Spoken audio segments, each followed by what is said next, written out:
Sono un eroe tutti i giorni, fanculo a Bowie. E te che appari, scompari e compari in giro coi compari. Buonasera a tutti, sono Liodia, vengo da Conegliano. Nella vita di tutti i giorni mi chiamo Samuele, ma oggi sono qui nei panni di Liodia. Mi ignori e io ignoro te come due pignoli. Sogno che implori o implodi, non lo so. Parlare di messaggio è un po' riduttivo, nel senso che non è solo uno. Non ho una chiave politica, non ho una chiave facilmente identificabile non voglio far bagnare il ragazzino, perlomeno non solo. E diciamo che io ho sempre visto la musica che faccio come un modo per reinterpretare e spesso anche per digerire io, razionalizzare io le cose che vivo, le cose che faccio. Quindi quando faccio musica riporto di fatto quelle che sono le mie esperienze dopo che le ho interpretate, dopo che le ho unite, dopo che ho fatto dei collage, però le riporto alla persona per fornirgli il mio punto di vista o più punti di vista su quella cosa che ho vissuto.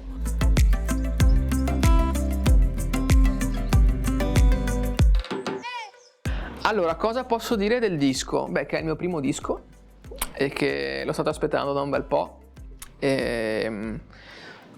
E che ho voluto prendermi il tempo giusto perché volevo fare un disco che fosse come il disco di Sum 41, All Killer, No Filler. Non ci sono pezzi riempitivi, sono tutti pezzi che hanno un loro perché, un loro progetto, tanta variazione dal punto di vista musicale, cose veramente che non c'entrano niente l'una con l'altra perché siamo poliedrici, quindi lo sfruttiamo.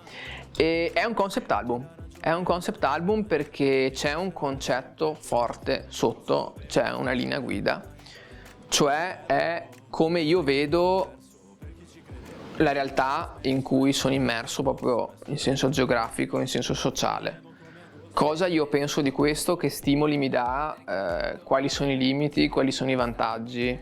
E vi anticipo già che la risposta è negativa perché per me c'è molto più da distruggere che da salvare nel posto in cui sono e io sono qui per distruggere ovviamente e sono qui per costruire anche, dai, però prima distruggiamo.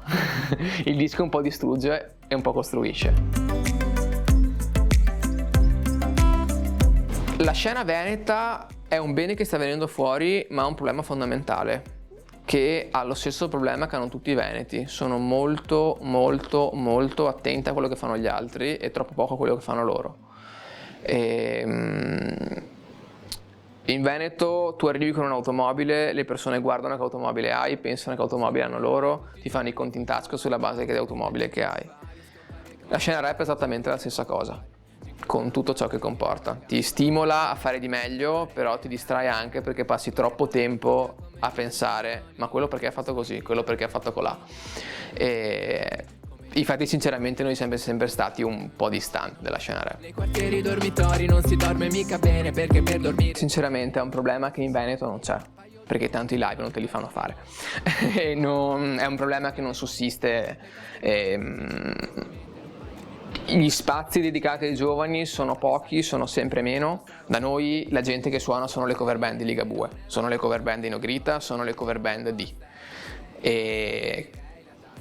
e vengono pagate molto di più di quanto vengano pagati gli artisti che portano musica loro e fanno musica loro. E su questo mi auguro sinceramente che il fatto che i giovani ormai al 95% ascoltino questo genere qua, l'abbiano capito e abbiano capito il potenziale, porti a far sì che anche gli spazi si ingrandiscano e non vada a finire che vanno tutte a Milano come ho fatto io a suo tempo per trovare degli spazi in cui fare qualcosa. Il nome della mia squadra è God Firm, God come Dio, Firm come gruppo di ultras, perché effettivamente siamo degli ultras. E le persone che vedo al mio fianco sono in particolare Simone, quindi Derrot, e Stema, che sono entrambi musicisti a loro volta. Simone ha intrapreso un suo progetto musicale in compagnia di Stema, che è il nostro DJ per i live ma anche una delle grandi promesse del DJing italiano, e che hanno da pochissimo rilasciato il loro primo lavoro insieme, interamente prodotto da Stema, interamente cantato da Derrot. Tales from the Crib lo trovate su tutte le piattaforme di streaming, sui loro profili Instagram chiaramente, e è la primissima pubblicazione di Derot e di Stem insieme, e è un lavoro, un mixtape sperimentale pazzissimo che dovete assolutamente andare ad ascoltare. Forse finiremo come agosto. Se mi dessero €1 per tutte le volte. Dove mi vedo fra 5 anni? Adesso siamo a fine estate, quindi non ci sono ancora festival di Sanremo e cose del genere. No, dai, scherzo. Dove mi vedo fra 5 anni? Fra 5 anni mi auguro che tutti gli sforzi che abbiamo fatto, tutte le idee che ci abbiamo messo, gli sforzi che abbiamo messo portino me e la mia squadra ad essere nella posizione di fare questo nella vita. Io sono Liodia, in arte Liodia, nella vita di tutti i giorni Liodia, e giovedì annuncio il mio primo disco.